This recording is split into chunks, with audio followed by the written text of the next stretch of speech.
All right, good evening. We're calling the meeting to order. Start off with the roll call, please. Ms. Valdeo. Louis Castro. Present. Lori Gattuso. Present. Jean Lieb. Present. Jessica Moran. Anthony Pereira. Present. Marlene Smith. Present. Dana Valadeo is here. All right, we have a quorum. We're ready to go. We're going to start off with our facilities bond measure study session. So, Dr. Vala, do you have anything that you wanted to say to introduce anybody, or?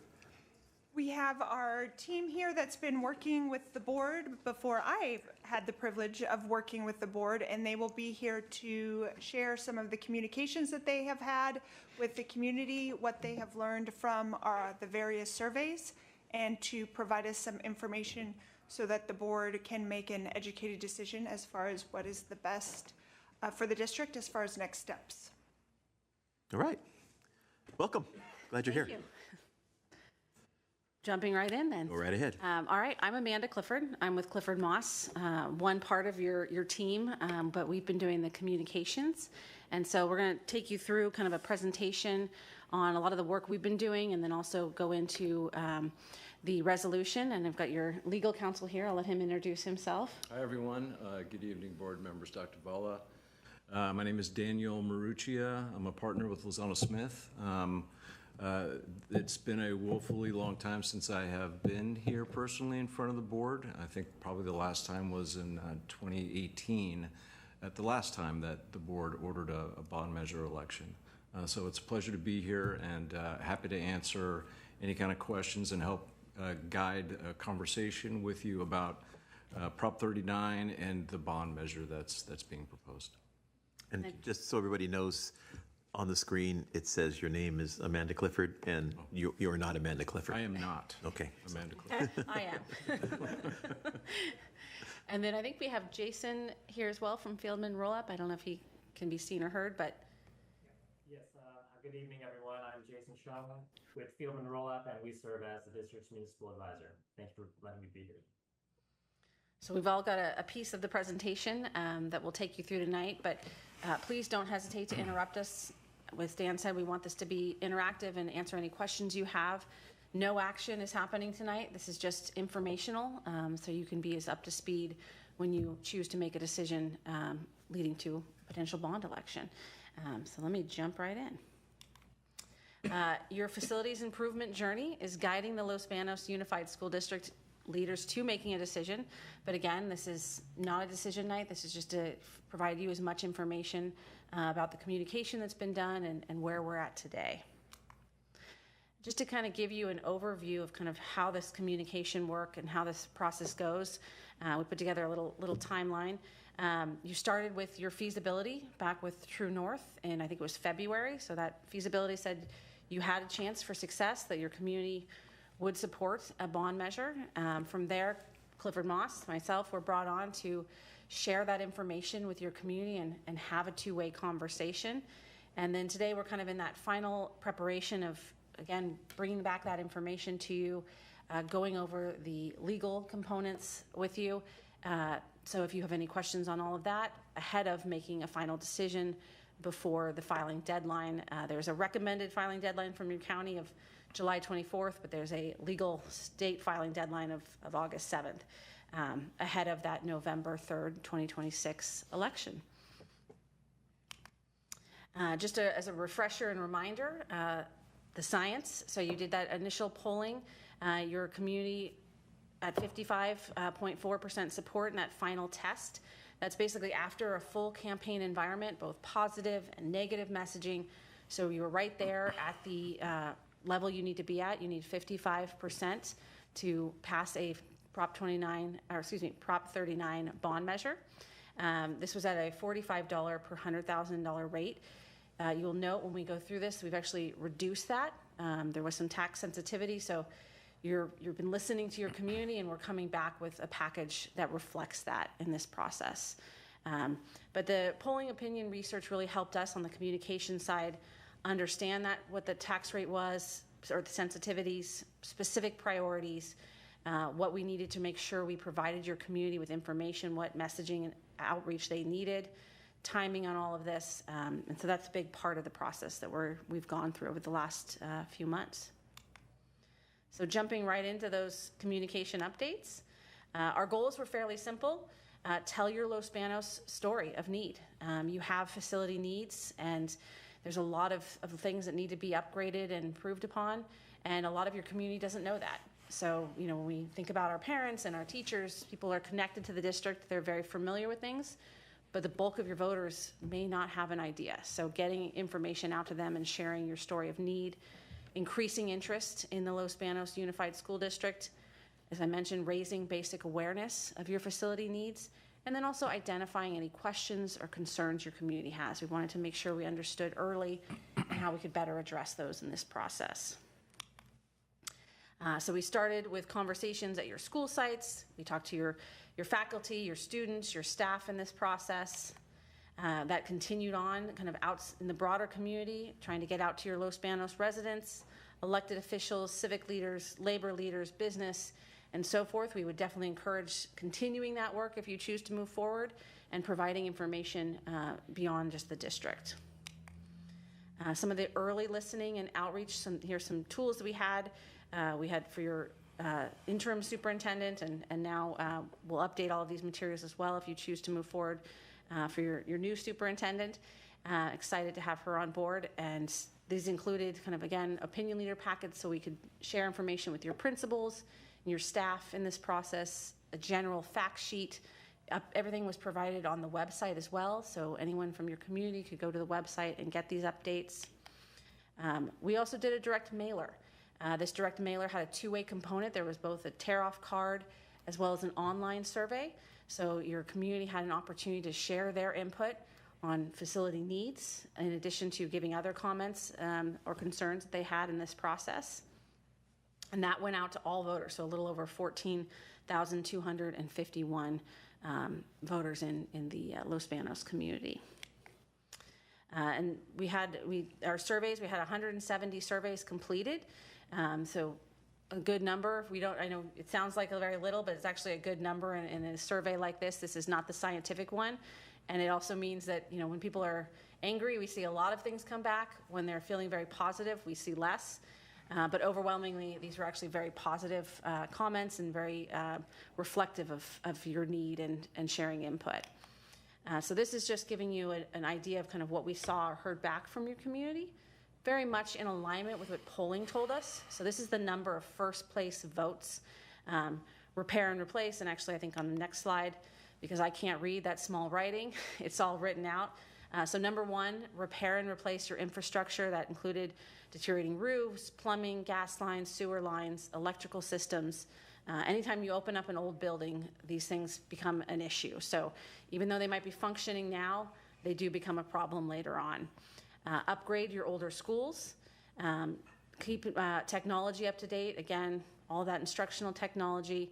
And then creating modern classrooms, multi-use spaces for hands-on science, instruction and learning by doing. And there also was an other category. And here are some of the things we had heard in that. Again, reoccurring messages included facilities and maintenance upgrades, student and staff safety, academic program improvements, operational resource needs. Some of this can be handled with the bond, other things cannot. And we shared all of this with your district team as well, so they could answer some of those questions. But the good news is it also helps us know that if there's frequently asked questions that we're seeing, we can address them better so people don't get confused as to what a bond can actually fund versus what you cannot do with it. And then community and administrative involvement. So a lot of good information, but overwhelmingly it was about your facilities and an understanding of the need that existed. We also had an online component, digital, and that, again, sorry. Yeah. Looking at the graphic here, schools is the largest. Mm-hmm. So is that? Yes. I So don't see it listed anywhere, but is that something that? Yeah, that had to do with kind of the facilities, like update your schools, upgrade your school facilities. Okay. That was so schools was mentioned a lot in reference to facility needs. And so we saw that, or I support our local schools and our facilities, and so that's why you see that in the biggest, or students kind of being right there next. Again, we want to see our students go to schools and facilities that are, up to date and quality. So those are some of the comments we saw repeated. Yeah. Thank you. Thank you. No, absolutely. So again, the messaging, both digitally, was also, again, informed by the polling data and what your community told us they needed to understand. And so these were the digital ads that you might have seen out there. And this also had a two-way component. So there was an opportunity to take a survey, which took you directly to your website, where we also had the link there where they can get more information, a copy of the mailer if they accidentally dropped it in the recycling too soon. They could see it again and share their input with us. And one of the great things we saw on digital Meta, specifically, that's Facebook and Instagram, you had over 75,000 impressions, an exceptional click rate. So you had 6.3%. The market average for school districts is 0.9. So a great click rate for your community. They were looking at these things. They were going to your website. So even though they might not have been filling out the survey, they were getting informed in this process. We also had a lot of reactions and shares, over almost 13,000 in the engagement. So again, really great participation from your community in this process. On the programmatic ads, and I apologize, depending on which PowerPoint presentation or PowerPoint year you have, some things have gotten a little skewed. But we had over 30,000 impressions in your programmatic ads. So if you're searching on Google and you happen to look at shoes, you suddenly start seeing ads for shoes. Here you'd see ads for Los Banos. So it was another great opportunity to share information. And then we also had a video component. This is a great way to actually get information out. So we had 9 testimonial videos featuring your Los Banos students, teachers, and staff. This included 2 8-second videos, 5 15-second videos, 1 30-second video, and 1 1-minute video. So a lot of great information was able to get out with these videos. People love to be able to watch these and get a little bit more information. Oops. Yeah, that is the next one. So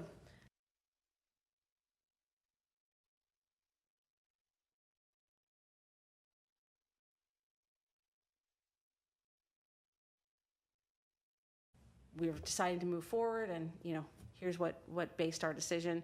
But that is what we've done to date on the communication side.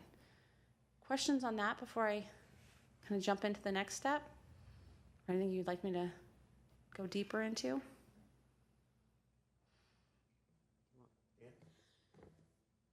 I know when we first decided to even start thinking of a bond, it really was because we're in desperate need of new elementary schools. Yeah. I didn't see that message.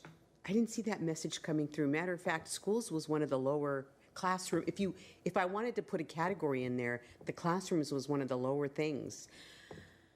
So I don't want to deceive the public in any way, shape, or form, because really that's what we're in desperate need of, is a new school, two new elementary schools. And I just didn't see that message coming across. We really refer to it, a lot of times people, when they hear new, they don't love that. And so we talk about it in terms of upgrading classrooms, upgrading facilities, which encompasses kind of that new facilities. But we frame it slightly different, but it's not trying to be deceptive, but provide it in information in a way your community is more likely to receive it. But we can definitely work on, additional messaging if that was a concern for going forward. I can add to that too, if you want. And to distinguish between what Amanda is now talking about, the district's communication efforts, or the communication efforts that's taking place with your community on behalf of the district, distinguishing that from the measure itself. And I will go over the measure and the projects that are currently on the draft. And I just wanted to assure you that it does call for new construction as well, in order to alleviate overcrowding. All right, Ms. Gattuso. So when you say are you talking about in the 75-word area? So I know you're getting to that, so I don't know if I'm going to be jumping the gun, but I think it isn't quite as clear about new schools. I understand your point, but people in the community know we're overcrowded in certain areas, grasslands areas being our number one. And so this year we're busing kids that are from that area to other schools. So if we can say that that's the plan, we're looking at land, we've got that kind of falling in line. I don't see any big issues with saying new schools. I know sometimes, I think what I've heard before when you've talked to us is that when you make a promise like that, you better come through, right?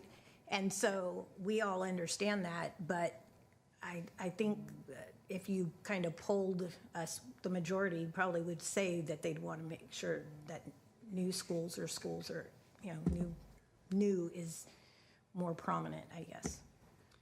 Yeah, and I I have to say, I don't remember that being a part of kind of the early discussions on the communication side with the team. And I know from polling, it wasn't specific about new school. There was overcrowding, and we mentioned that in our communications, and definitely, needing upgraded facilities and so forth. But, I will, as you think about communications going forward, and we're looking at, going into the resolution and the ballot language, this was what was tested and what we know resonated with your voters. If we start changing that too much, our risk goes up in terms of, are we still in that 55% and above support, or are we starting to drop? And we won't know that because we didn't test that, or you didn't test that with polling. So again, we don't know what that could do, but we want to be very clear with your community. We're not looking to deceive folks. And, as you mentioned, it's always a concern to say we're going to build a new school, and then we find out that the money we have is not enough. And then we promise this, and all we did was upgrade and improve the facilities we have. And so there's that balance of, wanting to make sure people know we have the capacity to build a new school if we have the funding, and grants come in, and there's, state matching funds and whatnot. We're able to do all these things, but we also want to be very careful not to overpromise and underdeliver, because that's where we went into problems of not being able to go out again. And as you went out, we were your team that you went out with in 2018 on the communication side. You're going out again. We're seeing that across the state with districts needing to go out multiple times. You're never going to be able to get everything in one. And I don't know the number off the top of my head, but your facilities needs are probably in the 400, 500, thousand or million to $1 billion. And we're talking about probably a $99 million bond. So that's part of our thought process in the communication. But, we're definitely open to a conversation about how we can improve the communication going forward. Ms. Valdeo. Well, right now I feel very disillusioned about not that disillusioned, but it's going to be hard for me to make that decision, because I really thought this bond was for building a new school. I mean, we talked about it. We made that decision. We knew we needed the money. We didn't have the money. So it's like, now you've done a survey. And when I saw the survey, I went, why is there nothing about new schools on here? I thought this was what this was all about. So I feel like our message was miscommunicated, because I don't know if everybody else was on the same page, but we really thought we were in desperate need of that school. And I know you say not overpromise, but I thought we said we had enough to at least do one. So it was just, now we didn't do a survey, so we don't know if that's 55% over if people would be responsive When you to a say new school. survey, just to be clear, are you talking about the survey you did with True North in February, or the all this stuff that mailer? you did, Okay. the mailing, because I remember when I first saw the mailing and people were calling me up going, what's this mailing all about? And I didn't even really know what it was. And I'm looking at it going, well, I don't really know what it is either. I had to call and ask, because, in any ways did I not see like, oh, this must be our survey we're doing for our bond. And I thought, oh, this is not the message I thought we were giving out. So I guess that's what I'm saying. It's hard to make a decision that we polled people and we said they would be in support 5%, but they're in support of things that I wasn't aware we were asking for. Understood. Yeah. Ms. Smith? For me, it's the growth that Los Banos is projecting. There's a lot of homes going to be built here, and you probably know that. And we need new schools. What they're projecting, we can't accommodate. I think a home buyer would appreciate knowing that there's new schools coming to the city.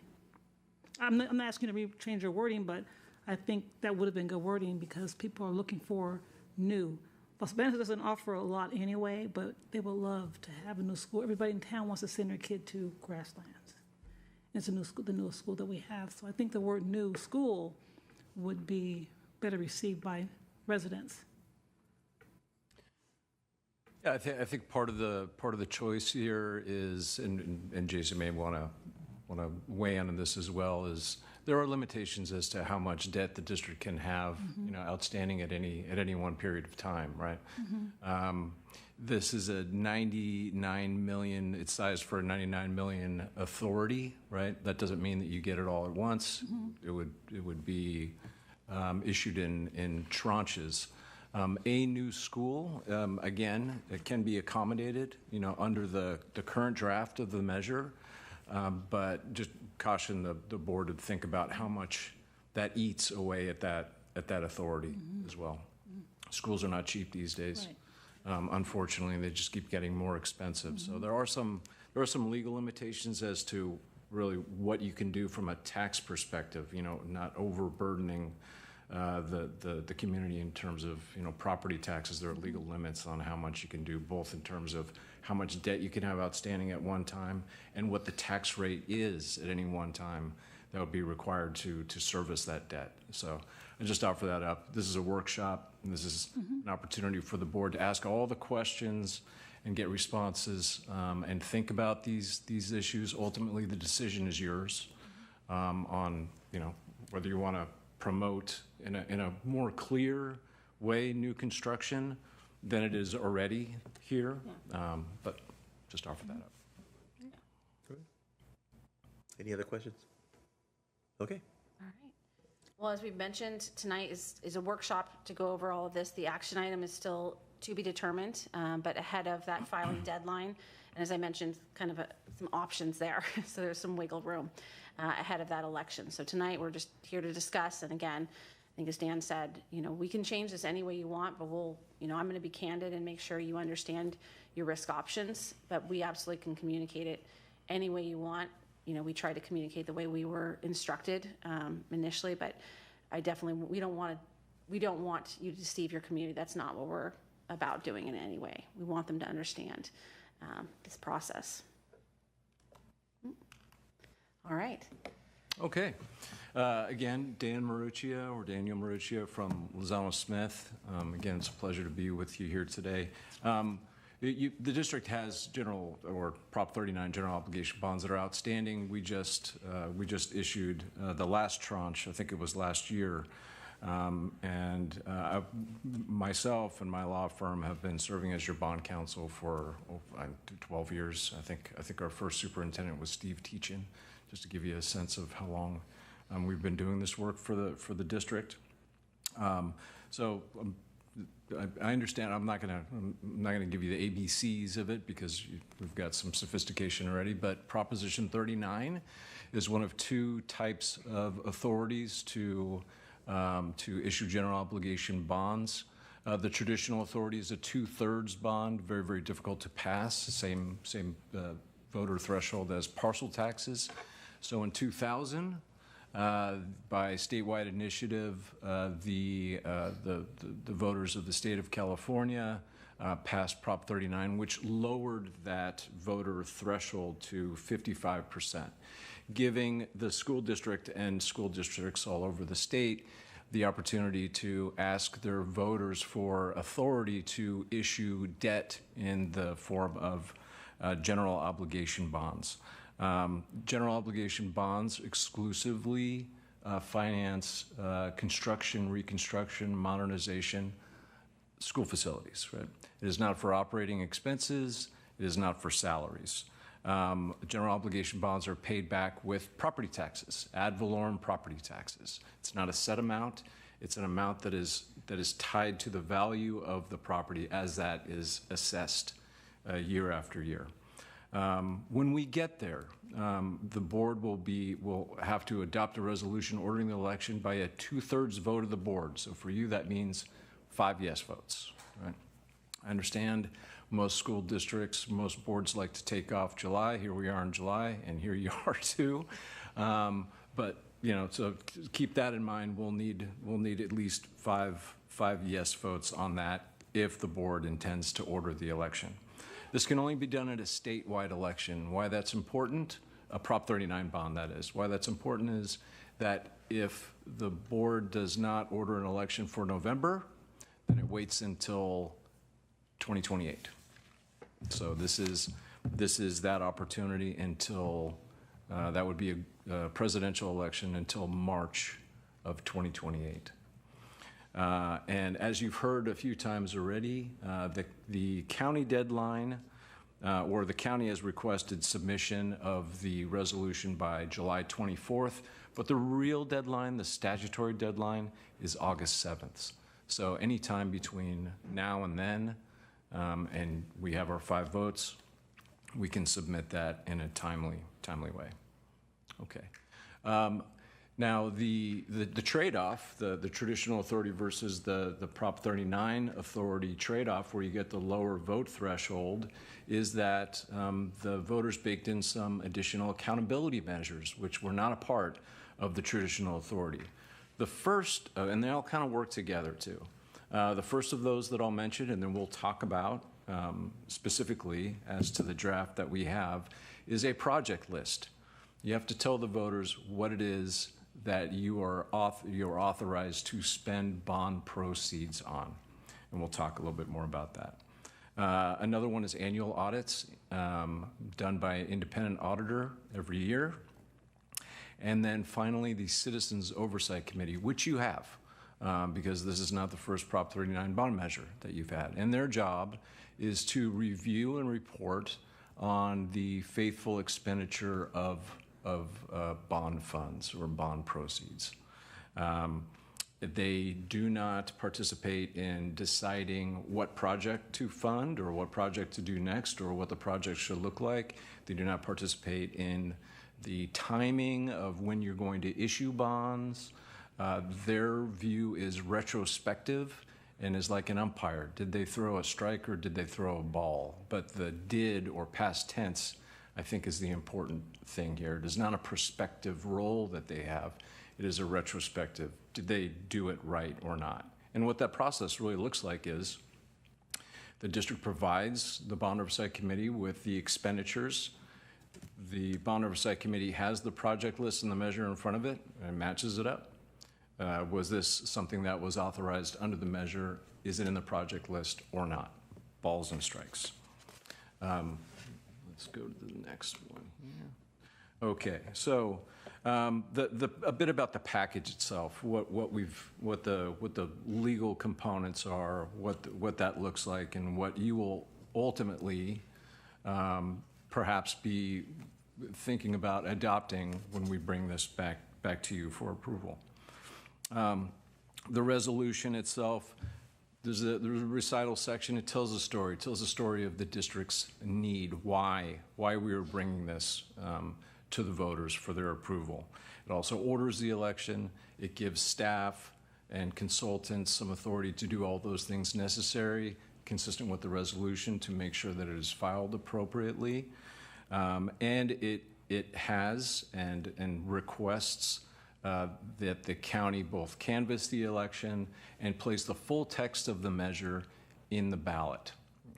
The full text of the measure is also part of the resolution. It's the most important part. It's Exhibit A. So at this point, I kind of want to go through the project list. As it is right now, there are 11 bullets to it. There is no real good conventional wisdom as to more text, less text. The tension is always in drafting a project list, and then really in a measure, the tension is always between serving yourself today and serving yourself in the long run, right? These programs will, if we've got a 3-series, plan of issuance, we're talking about a bond program that will extend for 6 to 8 years. And if anybody remembers just not even 10 years ago, how drastically things can change and facilities needs can change really overnight. You did not find in project lists in 2018 ventilation systems and HVAC, not to the common level that you found, but afterwards you did, right? It was almost always there, and for a few cycles too. So the project list, and I'm just going to read you the exact things, and this is your opportunity to poke at it, add some things. I will tell you though that what is on the project list is a reflection of what the community feedback was. So remove hazardous materials. You might even go back. I mean, could we go back on that slide from the feedback? This feedback, I think, and I pulled up the polling too because I wanted to go back and look at kind of again what was tested. So these were some of the first place votes here, but. Good. So this is kind of a summary of the more specifics that we're finding or that we've put into the project list. So remove hazardous materials. Create. That's one. Another is create modern multi-use classrooms to support hands-on science instruction and learning by doing. Provide modern labs and career technical facilities and equipment. Repair and replace deteriorating building systems as needed. Upgrade older schools so they meet current health codes, building safety codes, and provide proper access for students with disabilities, access issues.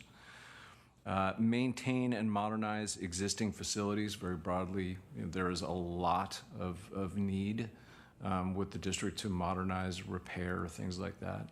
You don't have to specify each of the schools if you don't want. This will give you the tools and the authority to do modernization and repair at all of your existing facilities. Repair, replace deteriorating roofs, plumbing, gas lines, sewer lines, and electrical systems, the basic infrastructure of the facility. Construct a new elementary school to relieve overcrowding. Update technology infrastructure systems. That was a point for the feedback or from the feedback. Construct a new central kitchen, and finally repair or replace athletic facilities and playgrounds. One more comment before I kind of throw it to the board and see if there's any comments or feedback from the board, just to explain what a project list is. It describes the universe of your authority. So if a cost or a project is not on or embraced by the project list or the measure, then you cannot use bond funds for it, right? So we are writing the rules of the game right now, and it's a document that we are going to live with, and the community is going to hold us to if we are lucky at the ballot box, right? For as long as we are spending bond dollars. It's not a to-do list, though. Not everything, you're not promising to do everything on the project list, right? And there is no meaning or significance beyond perhaps readability or how you want to communicate it. There is no legal meaning or significance to the priority of things, unless you were to say that there was, like, these things must be done first before these things. But I've always recommended against that. The bond program can take too long. We can suffer too many changes, and then it really does take away the need for flexibility there. The resolution lays out, in the measure as well, laid out all those accountability measures that we talked about, the project list, the bond oversight committee, the annual independent performance and financial audits, all baked in there. In addition, there is a tax rate statement, which is one of two places where we're telling the community what they can expect in terms of what the impact on their tax bill is going to be. The tax rate statement gives a couple different benchmarks. What's the average estimated or anticipated tax rate per 100,000 of AV? What is the average? So highest and average. The other place that we're going to find those kind of disclosures is in the 75-word statement, right? And we'll get to that in just a minute. And the tax rate statement is not a part of this. It's a separate document, but it's also filed with the county. So let's, I think, so I'm going to pause there and see if folks would like to entertain a discussion about the project list. Mr. Pereira? Yes. My question is that project list in a specific order? No, there is no legal significance to the order in which the projects find themselves in the measure. And the reason I ask is it kind of sounds like I'm hearing, I think they would like to have that new school as maybe the first item on the project list, only because that's what we're kind of talking about. Yes. And I'm hearing it, but I'm not saying it's what everybody else is agreeing to or thinking about, but I thought I'd throw that out and get some feedback from everybody here. And I would just add, I was pulled up your polling, and unfortunately, we were not a part of the polling that happened. That would happen before we were brought on. And nowhere on here did you unfortunately test new elementary schools. So I don't know what happened in that conversation and why those things were not prioritized in your early testing. And I know all the leadership has changed, at the district level. So there's, I think there might have been a miscommunication on what the district's priorities were when you did some of that early polling. They did test, construct additional classrooms and school facilities. And then they did discuss overcrowding, which we did include in our mailer in terms of the overcrowding being an issue. But unfortunately, construct additional classrooms and school facilities ranked 1, 2, 3, 4, 5, 6, 7, 8th out of your list of probably 10 things. And again, this is, I'm giving you what your community is ranking, and it's right now in the repair and renovate world and not so much in the new. So, you guys, again, you're in control and get to make the final decision. My job is just to give you all the information. But I do have concerns when I say, put new at the very front end, because your community is not screaming new right now. Even though what you need is new schools. They're talking about let's repair and replace what we have. That doesn't mean you can't also do new and do that new school to address the overcrowding issue that they are concerned with. It's just how you frame it for your community in this, especially in this time when we're talking about, polling results that are at the 55 level. It's just something to think about, because what your community has been telling us from the data is they're concerned about, aging facilities. They're concerned about overcrowding.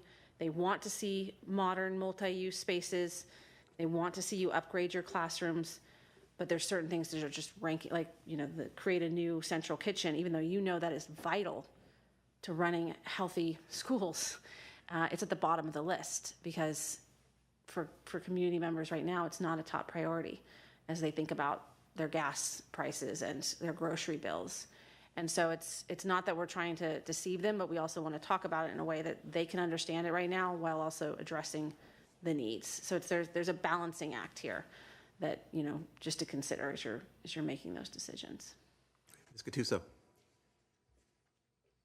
I think that the communication between your company and us specifically was probably off, because I don't think maybe everything we had said might have gotten to you as well. So that's now it's hindsight, right? You've already done the survey, and we know that wasn't included in that.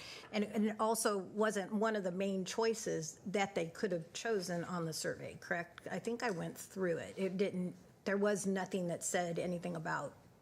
No, there was overcrowding was not one of the choices. It was discussed in kind of one of the quotes, but yeah, we based it off of your top kind of 5 messaging from the initial polling, and we're instructed that was completely appropriate in the communications. And so unfortunately, it did not become, because had it been, communicated in that sense and what you're saying right now, I would have wanted to test it in multiple ways to see how do we best put that information out there for your community, because we absolutely want to make sure they understand what you need. Right.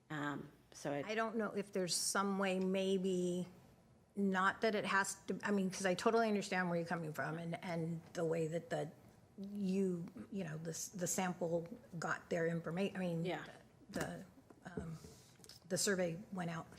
But is there, maybe that would be more of a question for you, as your 75-word ballot. It seems like just if there was a way to maybe tweak it just a little bit where school facilities maybe isn't quite, it's almost buried and maybe somehow it's a little more prominent. I mean, I've tried, actually, I have chat GPT'd it and, you know, AI, this whole thing to see if there's a way to get that statement where that might come forward a little bit more. I think that, I mean, for me, that would even make me happier. And it's definitely going to be our message to the community afterwards, right? That's the big thing. Yeah, We've got the work to do from the time we, you know, before it gets on the ballot, from now until, you know, it actually gets voted on. So it's also going to be how we message everything as well. So if we're going to promote more new facilities and that's the choice we go, then that could be our burden as well. So Was it specifically elementary facilities at your schools that you're talking about? that's what we need now. Because I think, I mean, that would be, again, I defer to Dan on this, because I think we have in here construct classroom facilities to relieve overcrowding. Would it be better to be more specific and say construct elementary schools to relieve, I mean, Or even again, just schools. it increases I mean, it is your- yeah. elementary, but even if it had to be slightly broader, even if it was schools, but that is the issue at hand that we have, is the overcrowding, and we've got to secure the property we've been working on and getting this school started when we can. Yeah. Correct? As they said, once we, I'm sorry, I'm not next. There's a lot that we can do within the measure itself, right? Without concern that we are tweaking the 75-word statement in such a way that it no longer reflects the feedback, you know, from the community. So, for example, to Mr. Pereira's question, can we prioritize or can we highlight? Yes, there's any number of ways that we can do that in the bond measure itself, and the bond measure is going to be in the ballot. Right? That said, it's important to note, and you've probably said this 100 times. I know I've said this 100 times. The 75-word statement really takes up the most space. Is for such a small space, it takes up the most space in the minds of the voter. That's what they see. They don't often look at the full text of the measure, even though it becomes a very important tool for us and for staff for many years. They're often, I don't want to step on into your realm here, but in my observation, it's the decision is made on the 75 words here. So to your question, I'm curious. We have and construct classrooms / facilities to relieve overcrowding, and you seem to. What I got from you is that it didn't say schools, and it should say schools. Facilities may be a little bit too generic, for example, right? Is that am I reading that? Reading you? I'm okay with school facilities. I think I would probably rather it the other way, you know, like you said, like build new, you know, the new schools. I understand what school facilities means. I don't know if everybody understands that's what we're kind of looking at. So it's the statement where it's at in the 75 words, for a lack of a better term, seems to be buried when that's more of what our focus is. Does that kind of That makes sense. Okay. Yes, I was actually looking for a really a specific tweak that I could suggest. But really, it's more about your comment is put it higher. Yeah, and I mean, you'd probably have to get input from others because they probably want, you know, new schools on there. So, yeah. All right, Ms. Smith? I might be a little late hearing the most updated information, but there's a lot of construction going on throughout Las Vegas right now. There's a lot of I think there's small projects going on, but I don't know what they are.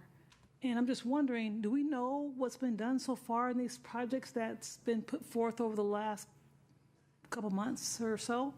Because I'm wondering, when they put together this needs assessment, were any of the current projects now, are they being met with the way it's kind of happened over the last few months for us?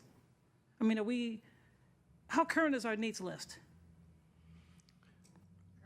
Yeah. In my understanding, Right. they were working on it as we were kind of doing this. They were Right. still addressing the needs list as we were Right. going out for some of So there's a lot of projects going on right now, kind of? Are they a There are part of that over- needs list? There are over 4,000 new residences being proposed in the next 10 years. Right, So obviously, they're all in different phases right. of development. So as far as that need that you spoke to earlier, and some are closer to completion, Right. and we do have families moving in Right. with children, and some are further out, but that's why throughout this process, we've been working closely with the city as well to make sure that Right. we stay on top of whatever changes that there might Right, be. right. I was speaking more of the projects that are happening on the campuses right now. Yeah. Yes. We're going to report down on that, okay. So that would alleviate some of my concerns. I'm thinking, gosh, we're getting this program started. What's been done? I don't really know what's been done. We'll Yes. find out tonight. Yes, yeah. The project list is informed not just by, Right. what the kind of feedback that we're getting from the community. General obligation bonds should never happen just in a vacuum, right?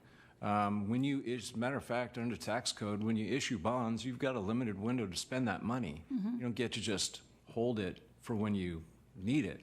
So a good bond program, and this is thoughtfully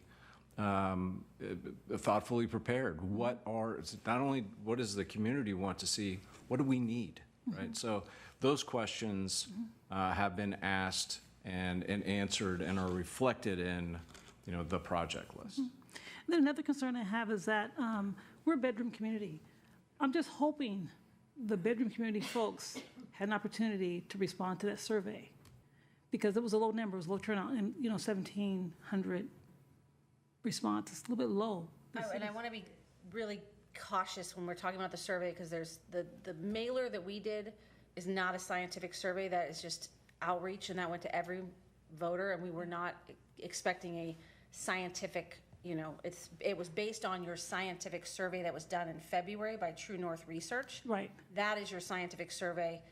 All the projects that were incorporated in that, I heard listed in the project list, whether they ranked high or low, they're included, because we want to make sure you have the flexibility to do those projects. That survey, and again, I won't speak for Tim at True North specifically, but I know that when I look at these results, when they go out to your community, and it gives you a 95% confidence rate that if it had gone to everyone, you'd receive those same results within that margin of error. I think it was 5%, 4%. So that's the one that really gives you the indication when we talk about what are your community's priorities, and that's what we based our messaging off of. But that is the scientific survey that gives you the data of who's going to vote in this election and what their priorities were. And then we try to use that data to then go out to your whole community. But our survey, the two-way survey we do is not, we call it a survey, but it's not a scientific, results kind of trying to update anything. It's just an opportunity to have that two-way conversation with your community. Okay, thank you. Lieb. Yes. The presentation that we were given, I don't see a project list in there. Was that project list omitted on purpose, or? No, the resolution has the project list. What I have in front of me is a draft. The resolution will be brought to the board, full text of the measure, and the project list itself. But no, it's not reflected in the PowerPoint. And there's 11 items on the project list. There are 11 bullets on the project list, yes. And I understand what you're saying about we don't have to do all of them. We put it out there and say, these are the items, and then it's up to us to decide which ones we want to do. If we do all of them, we do a couple of them, we do 3 or 4, whatever, it's up to us. Exclusively up to you. And the public knows and will be told in writing that there's no guarantee that all 11 will be done. That is not a typical, it's not a, well, Yes, I think it is a good idea, certainly, to make sure that the voters understand what a bond measure is and what a project list is. There's a lot of misinformation about bond measures, and sometimes the misinformation comes outside of the boardroom and certainly off the four corners of the paper too, where, for example, Bond Oversight Committee members, just as an example, have an idea that they do participate in decision-making or make recommendations to the governing board as to what the next project is or put together a priority list. I do orientations for brand new bond oversight committees, and a lot of 90% of my purpose there is so that folks understand what is the role and then what isn't the role. And those, over the course of years, that can still be conflated, and there can be something we like to call mission creep, right? But yes, I mean, the clear of a message that you can give to the voters, if you do adopt a resolution ordering the election for the ensuing months, the better. Better today, and certainly better in 4 years. So when a person at home receives their ballot, their sample ballot, in there will be the project list. Yes, it should, and we request, as we have a right to, the district requests that the full text of the ballot measure appear in the ballot materials. So yes. And in that documentation, the document that they get at home will be verbiage saying that this is a list of the projects that can be used with Prop 39 money, yes, but doesn't necessarily mean that they all will be done. It will not say that. Because what my fear is that human nature is, if you tell someone, you give someone a list of items and you say, pass this bond and here are the items that we could do, they don't see the word could. I'm wrong. That statement is in there. Okay. I'll read it to you. So just to quell your concern. Approval of this bond measure does not guarantee that the proposed projects in the Los Banos Unified School District that is subject to bonds in this measure will be funded beyond the local revenues generated by this bond measure. The district's proposal for certain of the projects assumes the receipt of matching funds, which are subject to appropriation by the legislature. So there is that disclaimer. We're being clear that this is not a to-do list. There's not a promise that all of these things. And most measures, I think what most well-crafted measures are, to some small degree aspirational, right? Just because things change. Right. We don't know. So we want to make sure that the universe of things that we can do are broad enough. And I think your concern is valid. Even with that in there, people will get confused. They think you said you were going to do all these things, and that's why we talk about a smaller list. We would definitely not recommend saying we're going to build 5 new schools, because you might only build what you want to put in that project list, what you think you absolutely could do, and what you would potentially want to do if there's a fire, or if a roof suddenly caves in, or some, God forbid, a pipe breaks. You have it built into your language that you can address that pipe issue. If you don't build that in, it wasn't one of our measures, but I've heard the horror story, and I'm sure Dan's heard it. So they built a whole new stadium and they didn't put light bulbs, and so they couldn't use the bond funds to put light bulbs in. They had to go find out. I mean, and I'm sure they found other funding to do it, but it's that simple. Of if you don't include it, you can't use it for that, but you don't want to over.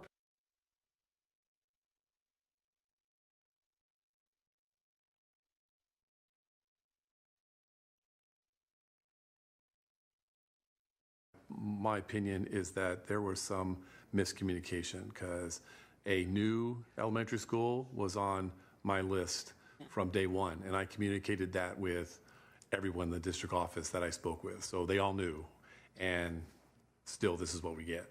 So I would think that, my opinion is that the proposed ballot question, the draft, could say, in order to construct a new elementary school, as well as repair and upgrade aging classrooms. Because what I'm hearing from you is that if you put it on your list, you can do it. If you don't put it on your list, you can't do it. So if we let the public know that it's on our list and we would like to build a new elementary school to relieve overcrowding, then we can do it. And if it's not there, we can't. And I understand the polling and I understand the priorities that people are going to read when they read the first thing on this draft. But I know what Dr. Bala just said is very true. I mean, there are hundreds of homes that are going to be built, some of which are started right now, and the ground is set up for more homes. It's already been approved. They just put in the sewer line last month. So we're going to see new home construction going in very soon up at North Point. There's over 500 homes going in there. And that's right next to our existing newest school, Grasslands. There's no place for those kids to go. And they'll have to be bused somewhere. So yeah, having a proposed location for a new school in that area of town will help relieve some of the stress of these new homes. And the public knows that. And I think they want to see the board act upon getting us new facilities. Yeah, and I just want to clarify, and I apologize if I'm beating a dead horse on this. You discussed want to make sure that it's there, and I just want to define the there, right? The 75-word statement is not your project list, right? Right. It's a summary. Right. So the 75-word statement is not where we go to determine what your authority is or what project you can spend the money on. That's in the project. Right. So, But the draft proposed ballot question is part of that. it is part list. of, it is absolutely part of it. Okay. And when answering questions, may I use bond funds for this? The first place that I look is the project list, but that's not the only place that I look, right? If it's embraced in the measure, if I can grab some intent of the voters because the voters approved the measure on the basis of the full measure and all of the ballot materials. Got it. So I just wanted to clarify thank you. that.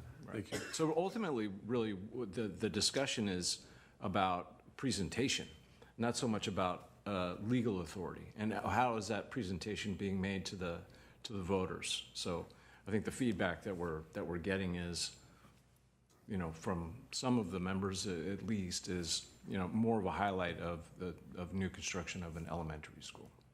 Okay. Any other questions? All right, let's continue. Okay. I think this is Jason's piece here. Yeah. Great, thank you, Dan. And on this slide is the projection of the proposed $99 million authorization that would limit the annual cost to no more than $32 per 100,000 of assessed value for each homeowner. And it follows a very typical issuance schedule of 4 to 5 separate bond draws of around $20 million each. And these are spread out over a period of every 3 to 4 years. And this is a similar approach to how the district's previous Measure K and Measure X bond programs were structured. And spacing out these bond sales is done intentionally for 2 reasons. One that Dan touched on is the district must follow tax-exempt spend-down requirements of being able to spend down at least 85% of your proceeds within 3 years. So there's a natural break point between when the district will likely need to go out and sell bonds again. And reason 2 is that splitting up your bond sales every few years allows the district to monitor how your assessed value growth changes from year to year. And that allows you to recalibrate your assumptions, potentially sell bonds on a quicker timeline before you sell your next series. And so these charts are just a projection of how quickly that $99 million can be accessed. And this schedule can certainly be tweaked to the future depending on the district's needs and timing. The only things that cannot be changed if the bond passes is that overall $99 million authorization amount and the $32 maximum tax rate. And as Amanda mentioned, the team took a number of factors into consideration when selecting this number, given the tax rate sensitivity in the poll.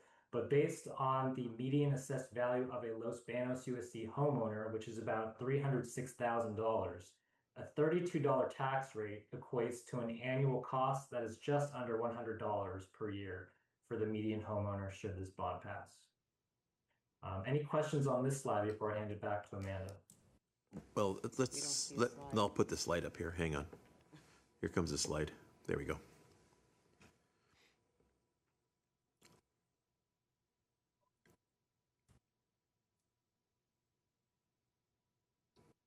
Any questions on the slide?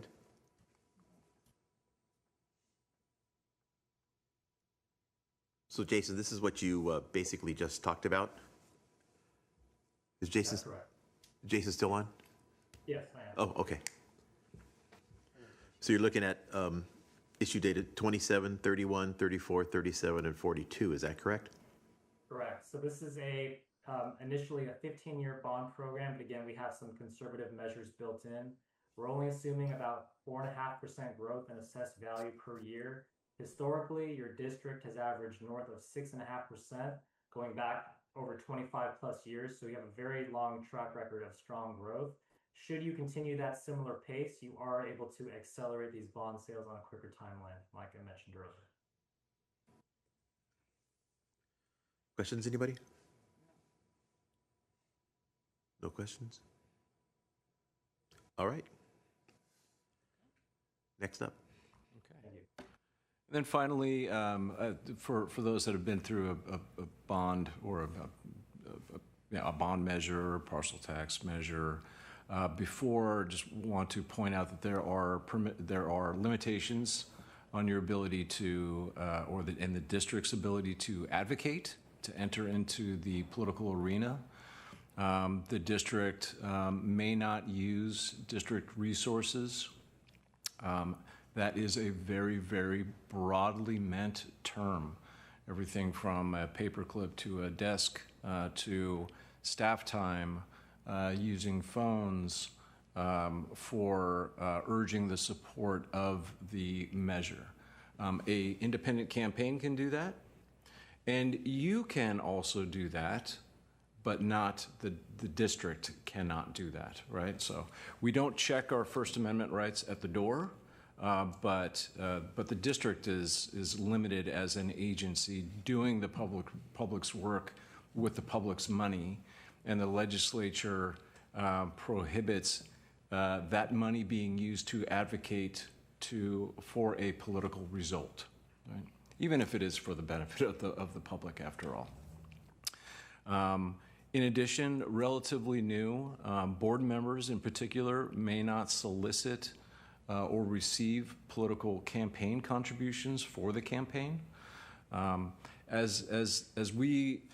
If you were to adopt order the election, what typically happens is that some of the communication pieces that Amanda would propose would come to me for review to make sure that it meets the legal standard and does not go beyond it.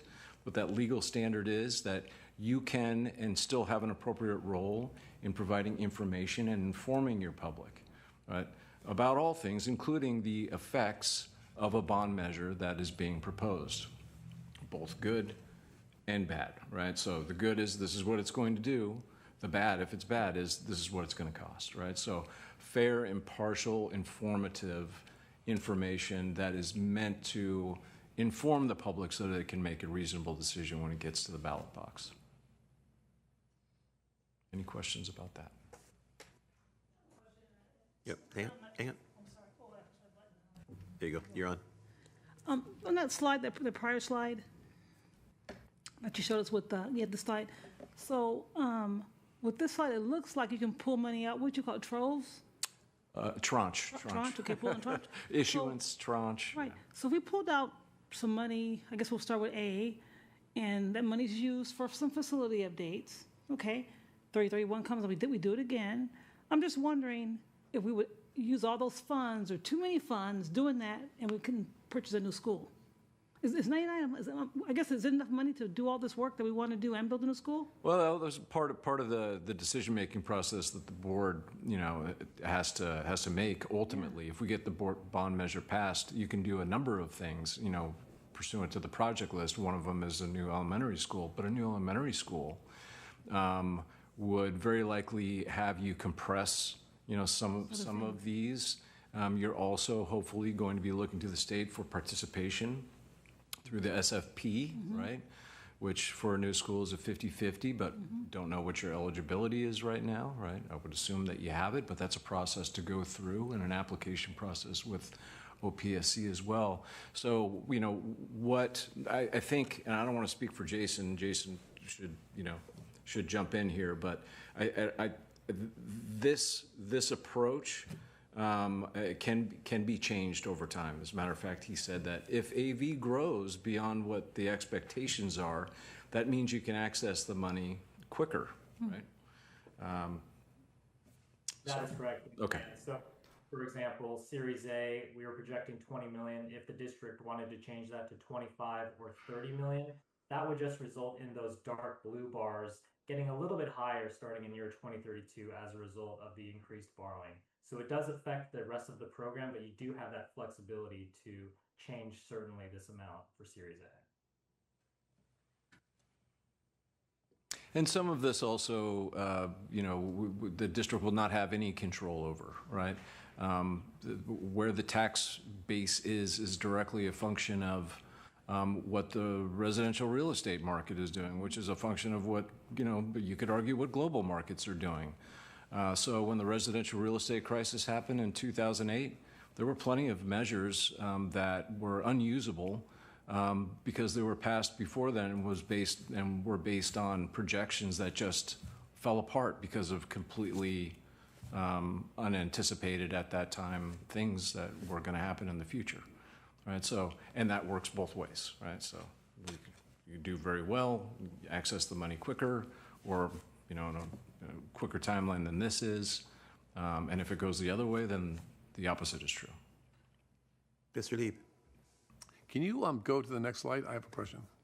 The last slide, yeah. Yes. So can you give me a hypothetical? Because I'm just kind of curious. You were talking about board members can't advocate or give me a hypothetical of the solicitation of what that would look like. Sure. A solicitation? Yes. Sure. So if you we recommend that no board members, this is as a result of something called the Levine Act, which as of a couple of years ago was only applied to school districts. Prior to that, it applied to state administrative employees. But now the Levine Act which is a pay-to-play prohibition, prohibits board members and officers, right? But the word officer doesn't mean everyone that is an employee of a school district from accepting, directing, or soliciting campaign contributions. So campaign contributions, a contribution that would go to the independent campaign that is not run by the school district, right, in support of this measure. And that is just not something that school districts do. School districts never run campaigns. They may not run campaigns because that would be a violation of 7054. So if you were to, if you said, you know what, the independent campaign is over here, they're doing great work, and I want to be involved. In prior years, you could serve as, chairperson of the campaign, right? And solicit funds in order to put out campaign advocacy materials, not anything like what the district would be doing in terms of informational. Now you can't do that. Okay. Okay. Is that? I sort of understand what you're saying, so. Okay. For example, you could volunteer. You have the legal right to volunteer for the campaign, but you wouldn't be the one asking for donations on behalf of the campaign. So your volunteer effort might be, you could call and phone bank, in support of the measure, or walking door to door, sharing information and materials that the campaign has produced, but you didn't, in your time, even as a volunteer, call vendors who might donate to an independent campaign. You don't make that call. Gotcha. So there's, yeah. Okay.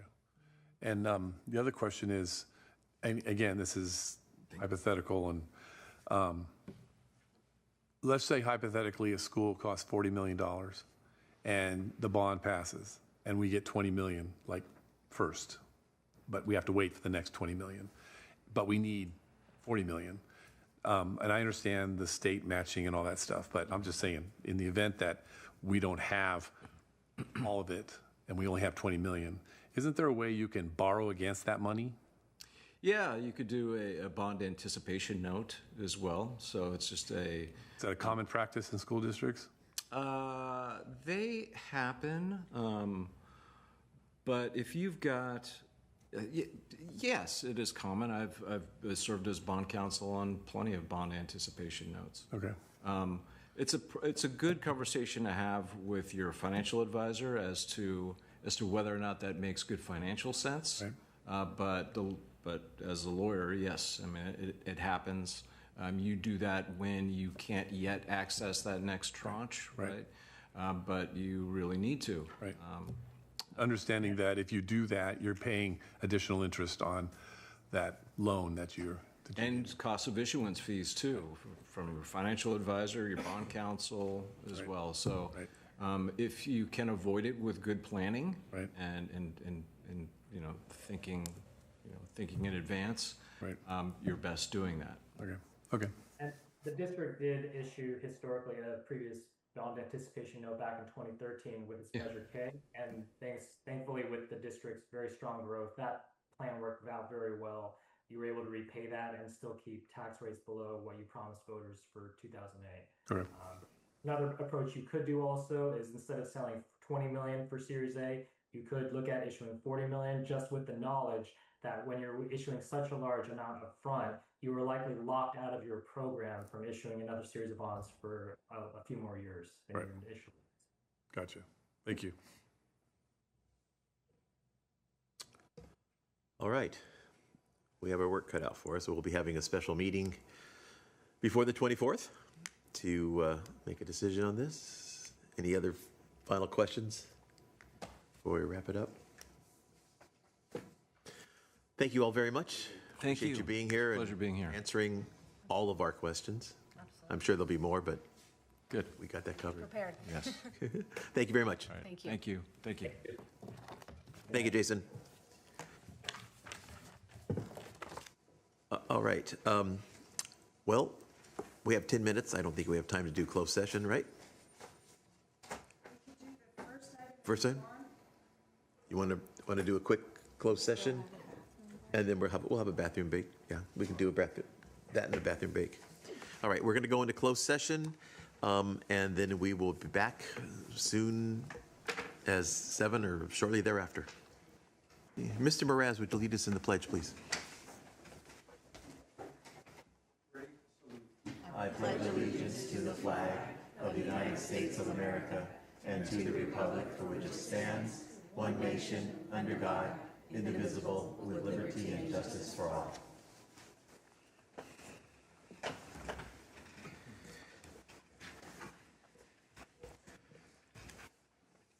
Next up is the approval of the agenda. I have a couple things that I have. On the agenda, we have the name of, and under roll call of board members, we have the name of our student rep who is on summer vacation. So that student rep, Ileana Medina, is not here, and she should not have been on the agenda tonight. So we're going to make that correction. And also, we're going to pull item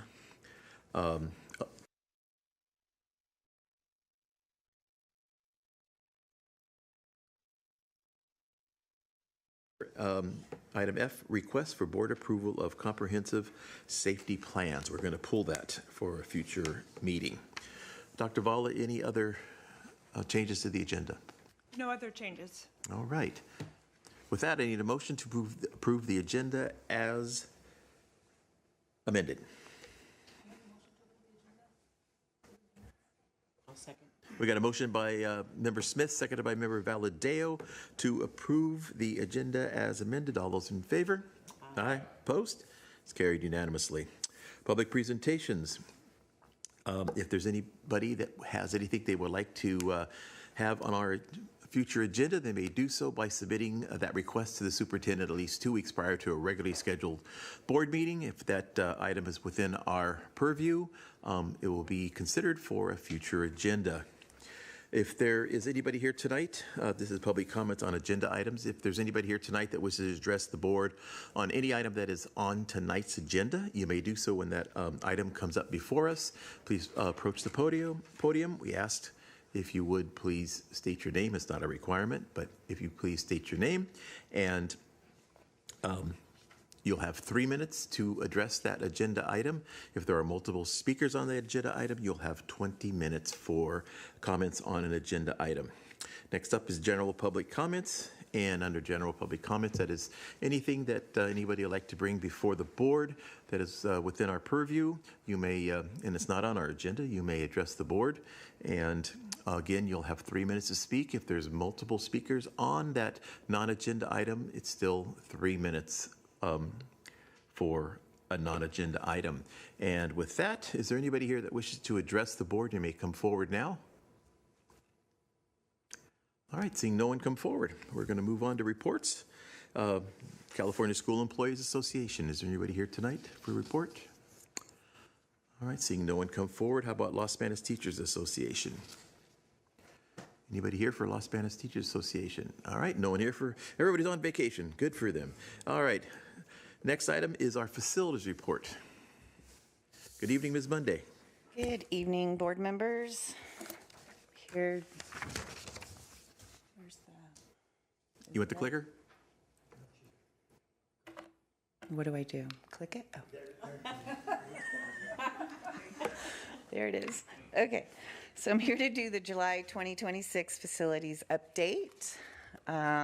We couldn't present last time at Pacheco, so I wanted to, some of this stuff's a little bit old, but I wanted to make sure I had it here. So we have some celebrations, ribbon cuttings. Thank you for the pictures. Trustee Lieb shared those with us. So Early Education Center, we have a video, a time-lapse video. It does have some music, but I guess the music doesn't sound on right now. So we're going to play that. This is over the whole project of starting there with our, I'm not going to narrate it for you. It was better when it had the music, but we'll see how it progresses as we go.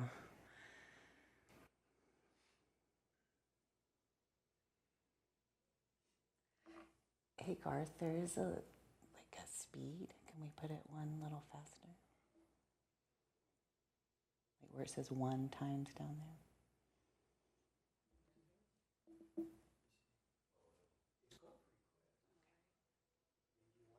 No, it's fine.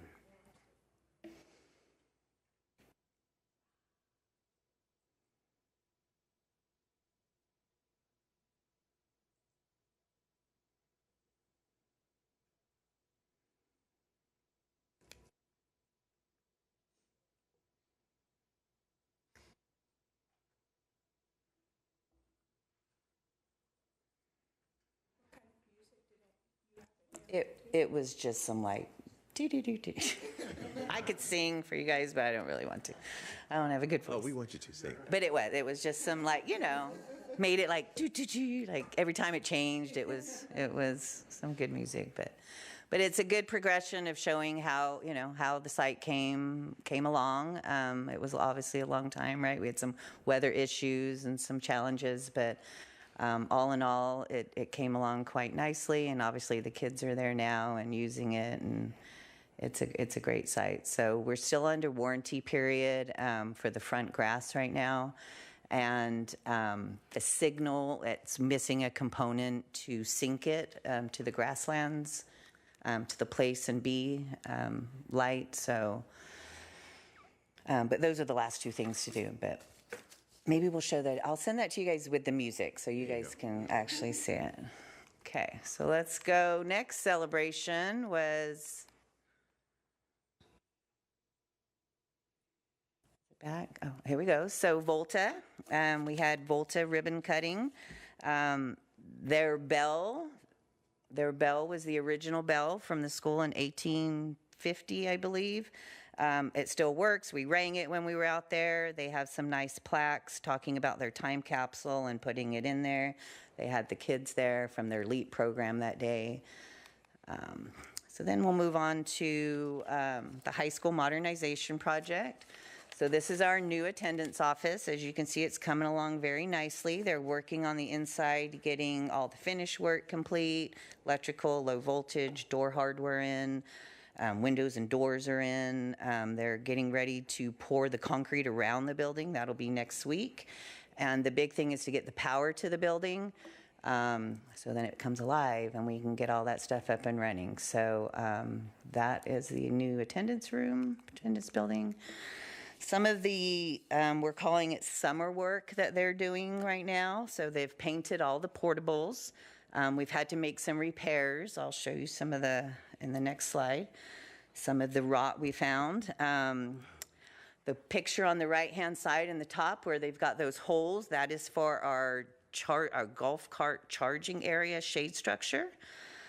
So they're working on that. That's back near the staff parking lot.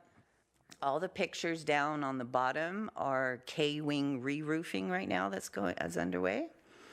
And then they're putting up some of the wall metal panels on H-wing and also continue to work inside those classrooms in H-wing. So when you were talking about working on the portables at the high school and finding stuff, did you cover all the holes where the cats live? Yes, we did. We got the cats out. I'm going to say that really loudly. We got the kittens out, and then we closed them up. Good, because they spend a lot of time in my backyard. You probably have a few more now that we kicked them out. Yeah, we'll be talking about that. But I can't help you with that. They're off the campus. No, we don't have. Yeah, No we have skunks, skunks along the just fence once in a while. So this is the ugly of it all.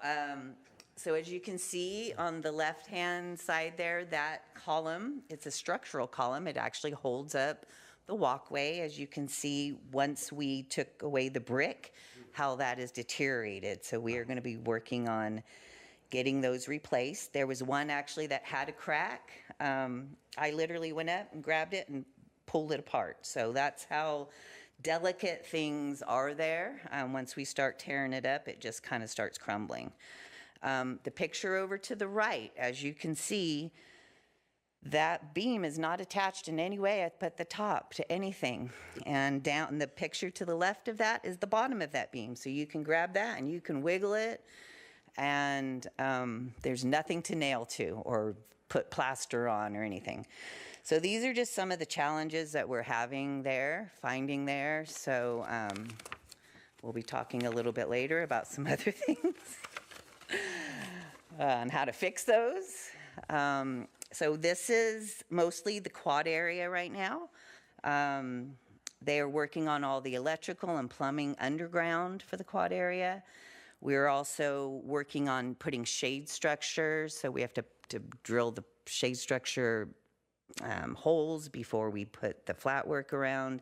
So it's kind of collaboration between those two contractors. And then the pictures on the bottom, the two on the right, are the locker room. So that's the girls' locker room on the bottom, and that's the restroom in the girls' locker room. So we're working on getting that all fixed up and moving along. Okay, that's the high school. Okay, so Grasslands Elementary LEAP portables. The buildings were delivered. The ramps will be delivered next week. Our site work bids, which include electrical, low voltage, fire alarm, and some fencing. We're going to fence it so the kids can't get behind, right? So for line of sight, keep them safe. So that bid opens on July 15th. So we'll be bringing that to you to get that up and running, get going. So these buildings won't be ready for kids till about mid to late September, but they will be able to use them for next school year. Yes. Where are they going to be located? They are right where they're located. They So, are. right, that's the solar panels in the parking lot? So I'll walk over here. Okay, so that. We'll work on the screen. So this is the parking lot. Right. This is where MCOE Head Start is. This is behind there is their utility yard, and behind that is their gym. So this is the bus lane that comes along the front. So it would be the south side of the campus. So it looks like it's on the playground. It's on the playground. Okay. We took up 2 of the basketball courts. They didn't have, they were playing pickleball there, so we're going to talk about replacing that. Can you believe it? I don't know if I'm supposed to walk away from over here. Okay. So, PHS new turf baseball field. That project started on the 6th, which was Monday. They're working on capping and removing the irrigation. They delivered some of their big equipment. Demolition will be starting this week. Next week, we're going to clear, grub, and rough grade. The week of the 20th, we're going to start working on storm drain utilities, and on the week of the 27th, electrical infrastructure. So the big picture in the middle is what we look like now. To the right, up on the top, is a rendering of what we are going to look like one day.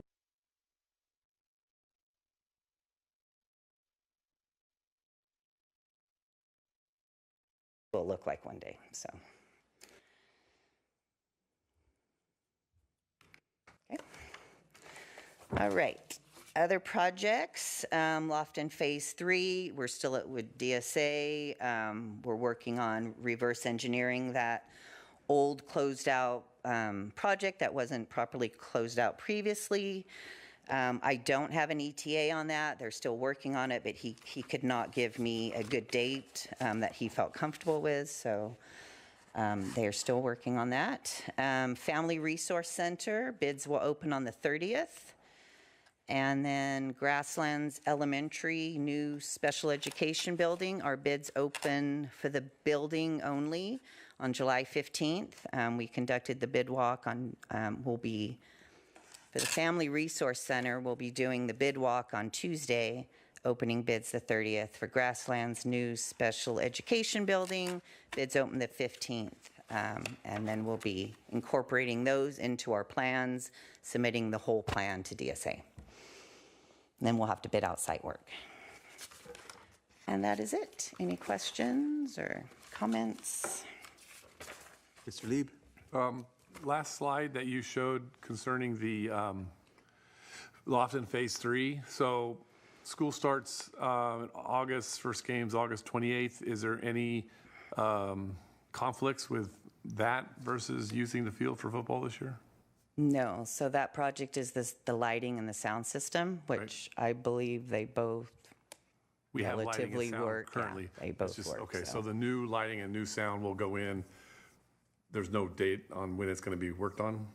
I don't have a DSA plan approval date. So so I'm going to just summarize what happened. So previously, when we worked on the press box and the restrooms that are below the press box that are abandoned now, we never closed out that project. There's some notes in there about the bump out on the back of the press box, was never addressed, never properly approved through DSA. So we tried to tear it apart to figure out if we can get them to approve it the way it is. They've basically said no. So we have to re-engineer that, incorporate it into our plans, resubmit that to DSA. They'll approve it, and then we can go out to bid. On the press box and the bathrooms that we're no longer using? No, we just need to close that out. And you close it out by doing what?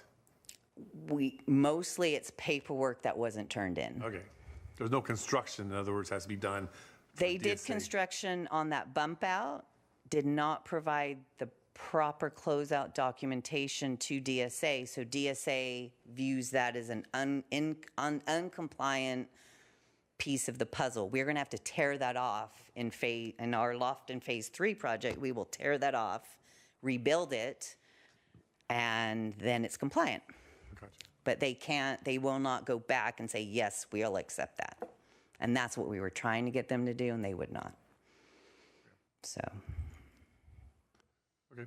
Crazy. But, yeah, I have a meeting next week with that architect again, so I will keep pressuring him on when they think they'll have those new plans. But right now, last time he told me he did not have an ETA, and I'd rather him tell me that than some lie. So, or and lie, but something that's not truthful. So All right. you're welcome. Any other questions? All right. Thank you very much. Thank you.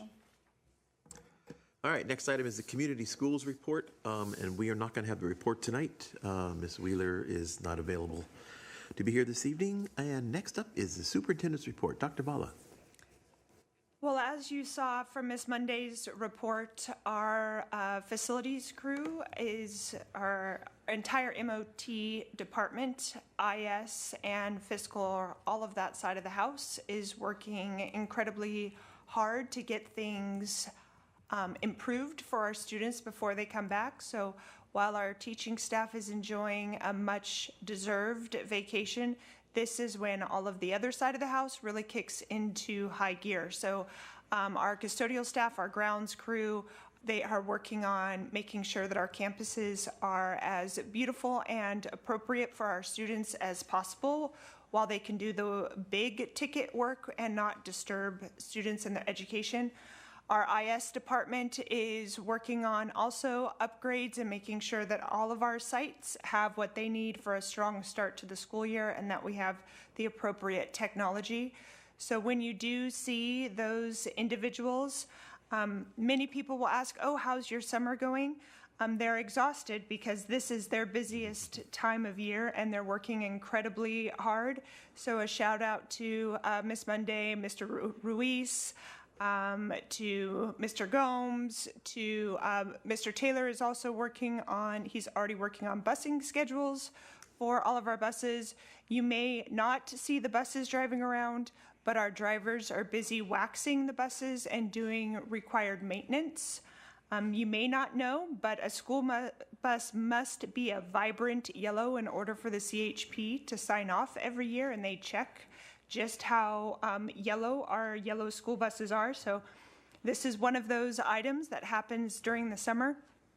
So a shout out to all of them and to all of their staff for the incredibly hard work that they are doing during the summer. And I hope the other side of the house, our teaching staff and our administrators at our campuses are enjoying some, again, much deserved R&R, and they're going to come back to some beautiful campuses with things that are working even better than when they left. All right, thank you. On to board member reports. Mr. Lee, why don't you give us a start off tonight? Okay. So there were a few things that I've been following. There's a lot of activities going on during the summer with all of our students, and even though school's not in session, it's wonderful to see. When I attended the North-South All-Star football game, we have students participating in the Lion King Jr. musical at the thanks to the Los Banos Arts Council. The Little League games are being played right now. In fact, they played one last night. If anyone's gone to the Grasslands Educational Center on Henry Miller Road, I think it's a gem that people don't understand. It's a classroom where students, parents, grandparents can all show up, and the Grasslands people teach the kids about the environment, and they do what's called a wade and walk. So they put everyone in waders, and then you walk in the ponds, and you don't fall, I hope, and you get to see all the wildlife and everything, the birds, and it's really cool out there. So if you go down Henry Miller, make a right, or go down Mercy Springs, make a right on Henry Miller, it's like a quarter of a mile, and it's right there on your left. So every Saturday they have these programs out there, and as well as programs go, there's also programs happening at our county library in town that I don't think people know all about. They just had 2 weeks ago, we had a gentleman here who had a whole slew of reptiles, snakes, and the place was packed with kids, and they were, he allowed them to touch the snakes, and the expression on the faces were incredible. And he apparently does this all over the Central Valley. 2 weeks later, they had a small animal gentleman come, and he had wild animals and raccoons, and he was showing them off as well. So our county library is really doing a lot with the students over the summer. I want to give a special thanks to Pacheco High varsity football coach Jeremy Seemiller. Again, this year he put on his free youth football camp, and it's really low key. Any child can show up, boys and girls, and they go through the process of movement, arms and legs, and how to move on the field, catching and throwing balls, and it's all free, and it's all volunteers that run that program, as well as the youth basketball, volleyball, and tennis camps. Sports has become a year-round activity, and so hats off to all these coaches that are out there really trying to compete in the sports world once school starts. And lastly, I want to thank Maribel Garcia. She's the Executive Director of the Los Banos Downtown Association for presenting the annual 4th of July celebration at the Henry Miller Plaza on July 4th. There were tons of people out there with their families enjoying the music and the food and the fireworks. I don't think the public understands that, you know, you go to this event on 4th of July and you get to walk around and see the fireworks, but you don't understand that there's a huge job involved in setting all this up behind the scenes before the 4th of July, and she's it. So she has some volunteers, but every year she puts it on, and it's wonderful to be able to celebrate 250 years this year with the 4th of July. So, and that's my report. Thank you. Great. Thank you. Mr. Castro. I have no report this evening, thank you. All right. Ms. Smith. Report this evening. All right. Ms. Valadeo. I have no report this evening. Oh, say it again. I couldn't get your mic on. I have no report this evening. Takes a while to get the mics going here. All right, Ms. Gattuso. Hang on. Oop, there we go. Well, I technically don't have a report, but I do want to say it's just a month more, so enjoy your time off, those that are off, and thank you to all the staff that's working very hard to get our schools back to a great look. Is that just me? I'm staticky. They want to cover me. But thank you very much.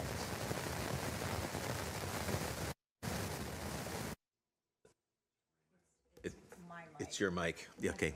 There was another mic that we were having problems with earlier this afternoon when we were going through the system. All right, my report, I really don't have a report except tonight is kind of our maiden voyage here in the renewed City Council chambers. So we're working with a new system, and hopefully I'm pushing the right buttons and make everything work.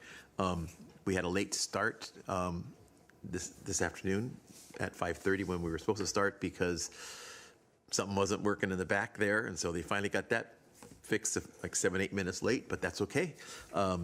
So we're working with all that, plus the board is working with a new agenda system on our iPads now. We don't have paper. We're going paperless, so we're dealing with that. So if something happens, we're working on it. So we're trying to get this all, trying to get the bugs out. So hopefully we'll get all the bugs out and we'll be up and running very smoothly in the coming months. But right now we're, like I said, on our maiden voyage, and we may be skipping along here and but we're making it work. So with that, on to new business, and we're going to start off with a maintenance report. Mr. Reese.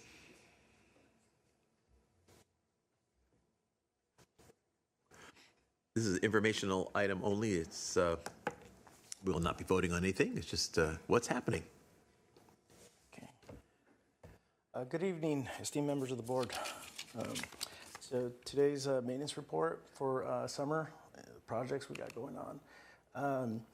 So some projects that took place kind of around February through April. Some were at Henry Miller. They added some offices, and then they wanted to expand the library. But then there was an issue with that. We've come to correct that issue, and we have actually expanded the library with internal employees. So we are actually doing the work. The library should be wrapped up by Monday. I'll have photos of the construction for the next board meeting. So over at Lorena Velasco, there was an additional of offices for counselors, for family liaisons. I know there was a computer tech, speech, so there was offices built to provide student services, close to, and make it a little bit more confidential.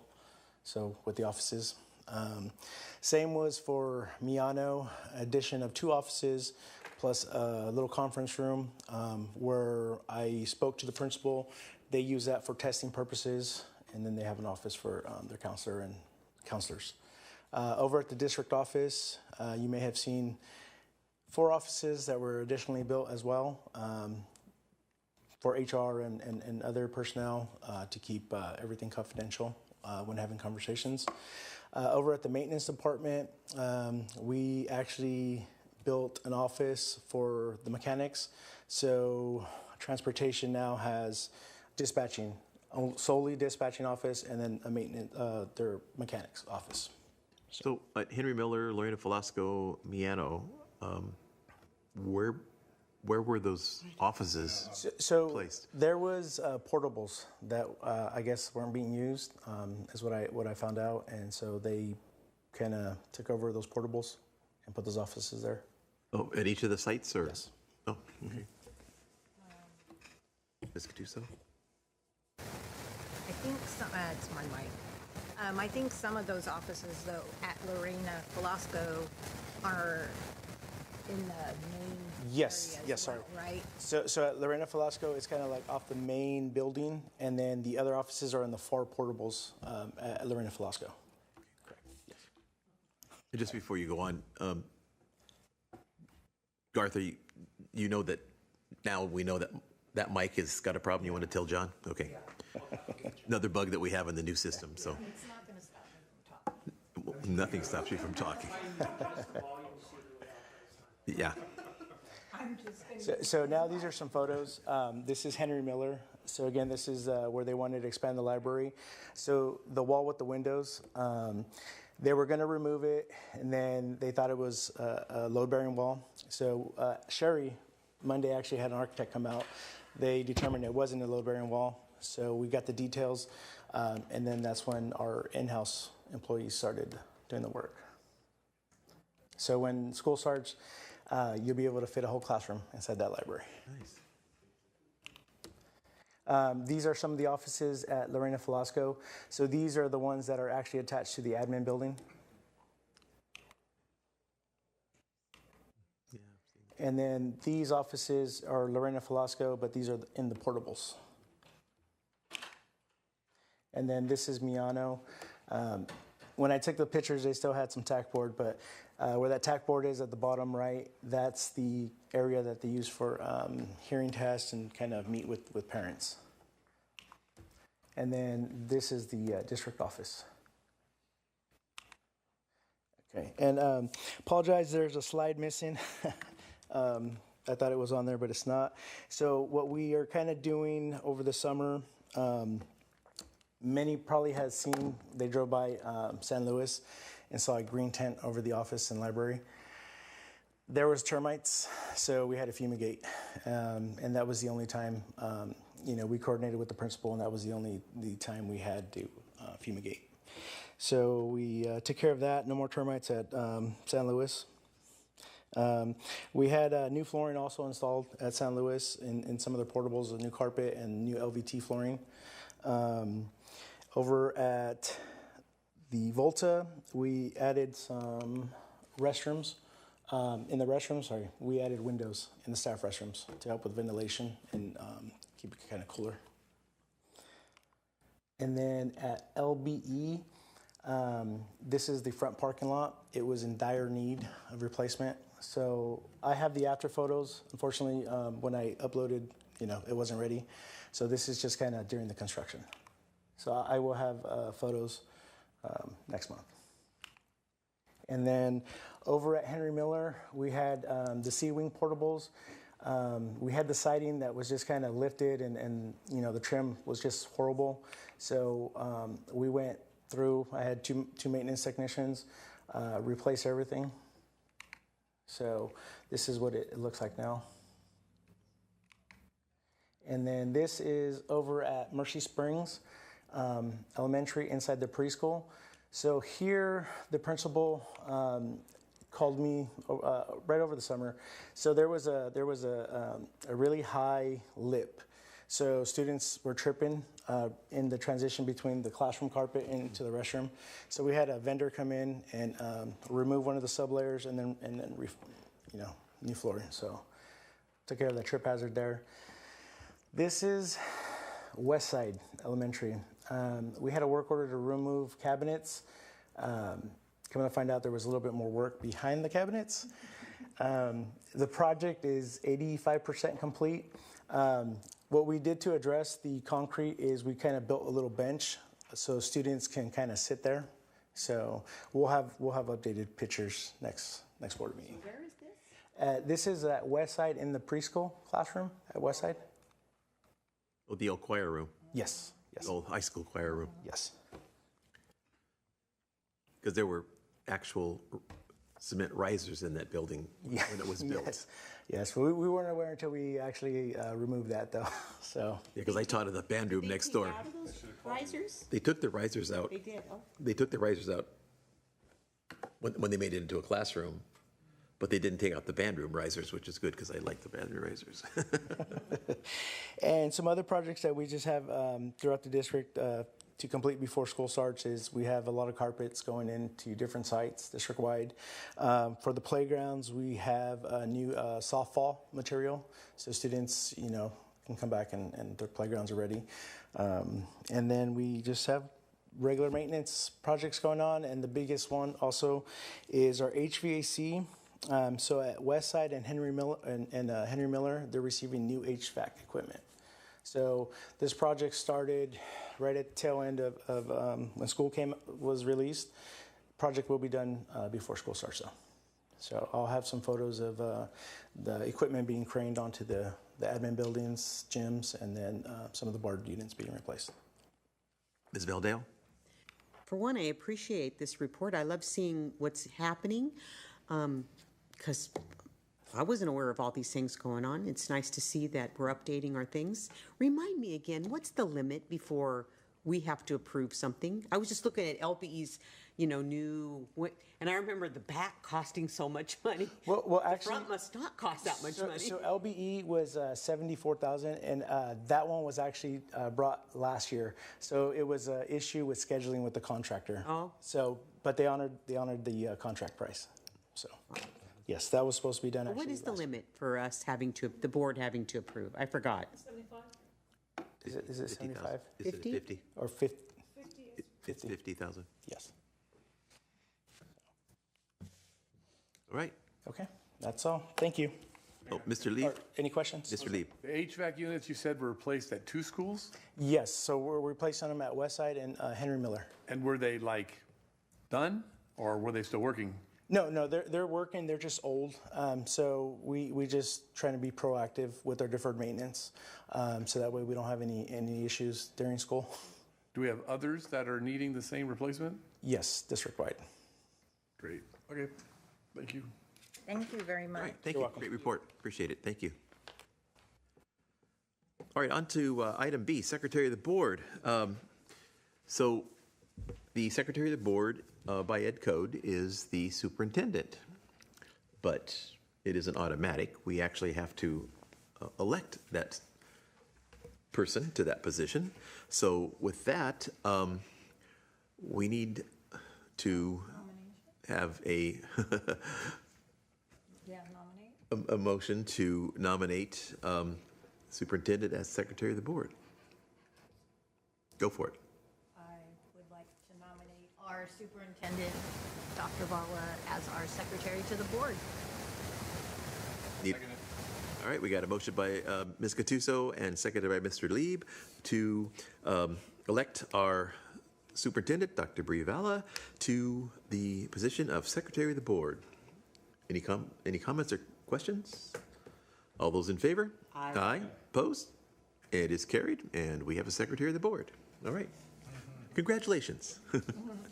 All right, on to item C, which is a resolution Numbers 1926 through 2626 for authorization of teaching assignments. Dr. Vala, are you going to do this? Yes. Okay. It's recommended that the board adopt this resolution 1926 through 2626, approving the waivers for the identified staff to teach outside their credential authorization pursuant to Education Code. And this is what we do every year at this time. Ms. Valdeo. Curious, you probably know this, I don't. I noticed that it's the AVID teachers, a lot of them on there. What kind of credential do you need to teach AVID? You can have a variety of credentials, but you need to have, you need the board to approve you to teach that subject area because it's a unique. I know it's unique, that's what I was gonna say. When I saw that, I went, well, what kind of credential do you need to have? There's not an AVID single subject credential. Correct. Yeah. Yeah, there isn't an athletic director credential. Right, or I was wondering advocate. that too. That's why they're teaching outside of their area, so that's why we have to approve it. I was just curious. Yeah, that's how that works. Crazy. All right. Any other questions or comments? I need a motion, please. Got a motion by Member Gattuso, seconded by Member Castro to approve resolutions 1926 through 2626. It is a roll call vote. Nanette.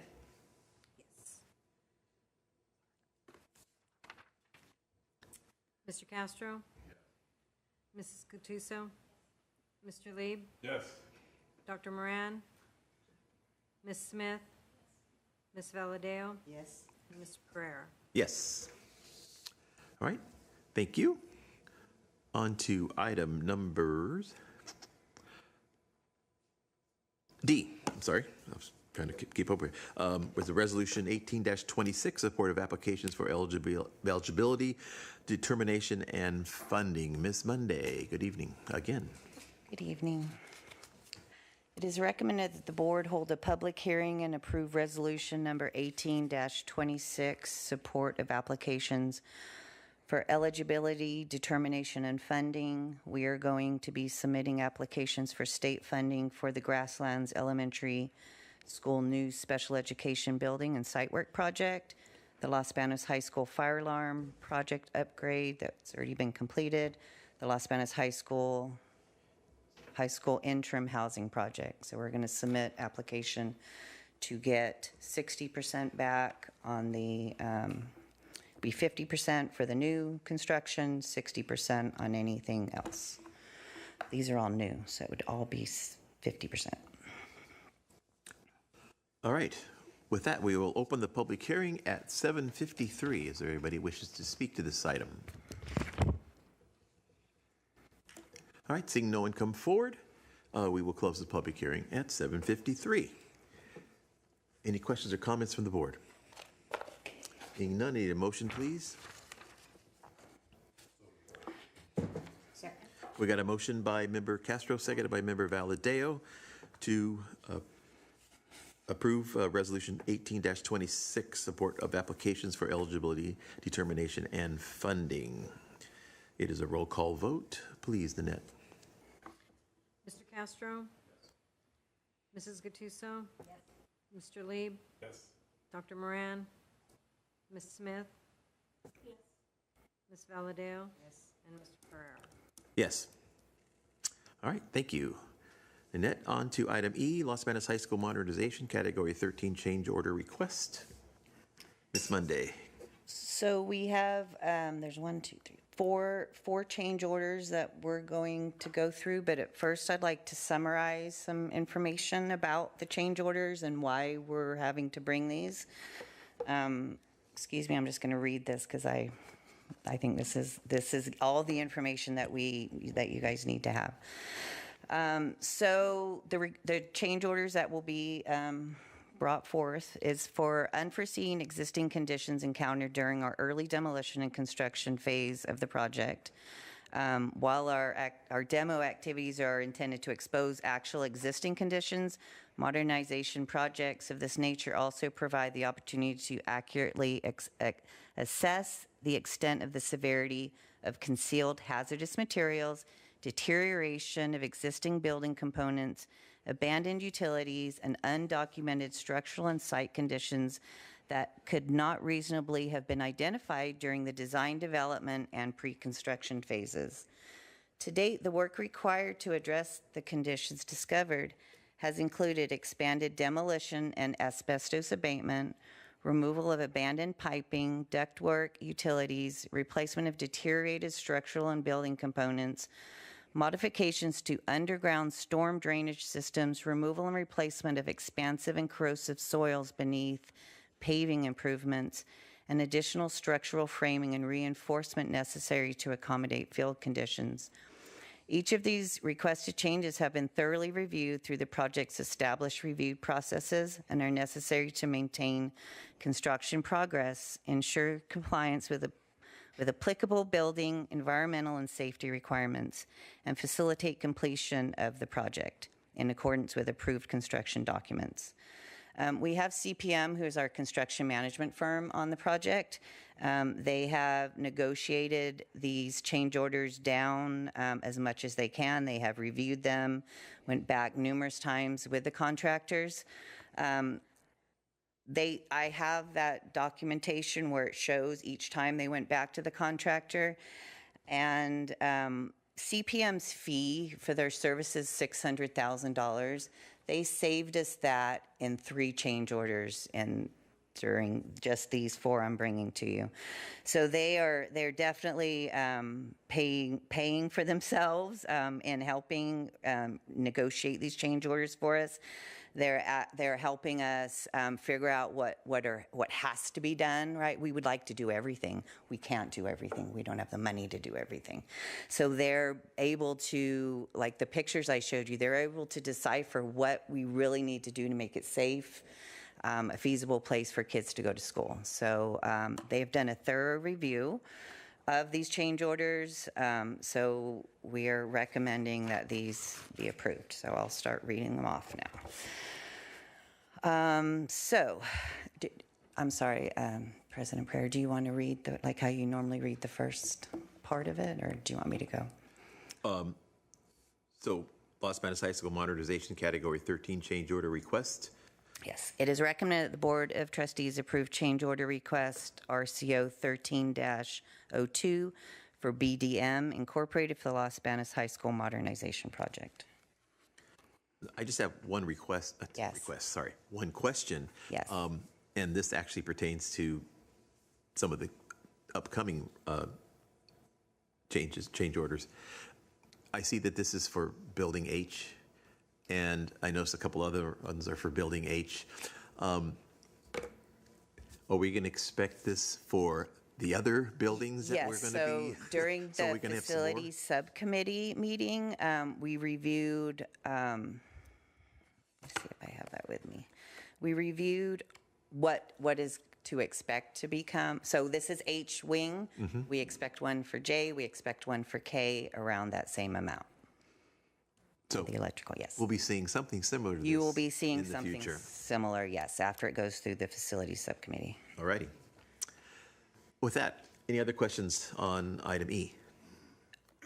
Can I say one more thing? I'm sorry. Absolutely. And just a reminder that the monies for this has already been approved. You guys already approved a $4.1 million contingency that all of this is coming out of. So you're really just approving the documentation and the work, not the dollars. You've already approved the dollars. Right. Except if we run out. We're not going to run out. We're not getting to that 4.1 million. All right. With that, any other questions? Need a motion, please. We got a motion by Member Caduso, seconded by Member Smith, to approve item E, Los Banos High School Modernization Category 13 change order request, RCO 13-02. All those in favor? Aye. Opposed? Carried unanimously. On item F, Los Banos High School Modernization Category 3 change order request, RCO 3-01. It is recommended that the Board of Trustees approve request for change order RCO 3-01 with Catch General for the Los Banos High School Modernization Project. Comments or questions from the board? Seeing none, need a motion, please? So moved. We got a motion by member Lieb, seconded by member Castro, to approve the Los Banos High School School Modernization Category 3 change order requests RCO 3-01. All those in favor? Aye. Opposed? Carries unanimously. On item G, Los Banos High School Modernization Category 9 change order request RCO 9-01. Ms. Monday. It is recommended that the Board of Trustees approve change order request 9-01 for Tarleton and Son Incorporated for the Los Banos High School Modernization Project. Again, comments or questions? All right, seeing none, need a motion, please. So moved. Second. We got a motion by member Valadeo, seconded by member Gattuso, to approve the Los Banos High School Modernization Category 9 change order request RCO 9-01. All those in favor? Aye. Opposed? It's carried unanimously. On item H, Los Banos High School Modernization Category D change order requests RCO D01, D02, D03, D04, and D05. Ms. Monday. It is recommended that the Board of Trustees approve the change order request RCO D-01, D-02, D-03, D-04, and D-05 for Category D with IDR Incorporated for the Los Banos High School Modernization Project. Again, comments or questions? Seeing I none? have one comment. This one includes H, J, and K if in the background. So, okay. You won't be seeing one for the other wings for that. That's nice. We got it kind of out there. All right, motion, please. Got a motion by member Smith, seconded by member Castro, to approve the Los Banos High School Modernization Category D change order request for RCO D-01, D-02, D-03, D-04, and D-05. All those in favor? Aye. Opposed? It's carried unanimously. Thank you. Thank you. On to item number 12, the consent calendar. Are there any pools? Okay, we have a pool here. Ms. Gattuso? I'd like to pull G4. G4. Okay, any other pulls? All right. With that, let me get the right, push the right buttons here. All right, so we are going to vote on the consent calendar with the exception of item F, which was pulled, which will come to us later, and item number G4. So we are voting for everything except F and G4. So I need a motion to approve the consent calendar with those exceptions. So moved. I'll second that. We got a motion by member Valadeo, seconded by member Gattuso. It is a roll call. Nanette, please. Mr. Castro? Mrs. Gattuso? Mr. Lieb? Yes. Dr. Moran? Ms. Smith? Ms. Valadeo? Yes. And Mr. Pereira? Yes. Item passes unanimously. All right. We have pulled item G4. Ms. Gattuso pulled that, so you get to speak to it. Ms. Gattuso. So this is a contract with Pro-Care Therapy. On it, I have no issues with the contract as it relates to the services, but the section for payment, it says that the company will submit invoices weekly, on a weekly basis, and payment then will be due in 15 days. So every week, a new invoice, and to be paid in 15 days, which I checked with with Mel about this, and there's no way that they'd be able to guarantee that those checks would be sent on time. So I just think that we might need to take a look at that and change it to net 30 if possible, and so that's why I pulled it. So I don't know what you'd like to do as your next step in that. Dr. Vella. I would propose we table it and bring it back at a next meeting after I have an opportunity to have the staff look at the contract. All right. So we're going to,